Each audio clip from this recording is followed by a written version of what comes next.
استدعى حاكم ظالم ساحر المدينة وطلب منه إصبعا سادسا في كلتا يديه وإلا سيقطع رأسه. تعرق الساحر رعبا ثم قال له: لا تحتاجها سيدي، ففي يدك 10 أصابع نراها ولا تراها ولا ينكرها إلا خائن، واسأل مستشارك هذا. خاف المستشار على رأسه وقال: من لا يرى العشرة يخون العشرة.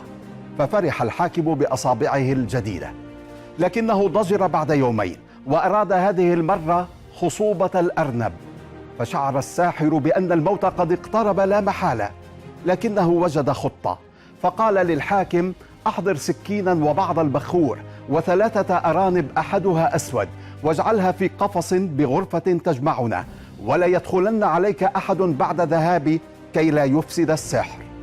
نفذ الحاكم الغبي الطلب، وداخل الغرفة أشعل الساحر البخور وأمسك بالسكين وبالأرنب الأسود، وقال للحاكم: أغمض عينيك، ففعل، وبدل أن يذبح الأرنب ذبح الحاكم ثم هرب ولم يعد. يورث الظلم الظالم الغباء والمظلوم الذكاء، أما المظلوم الغبي فمكانه في القفص مع الأرانب.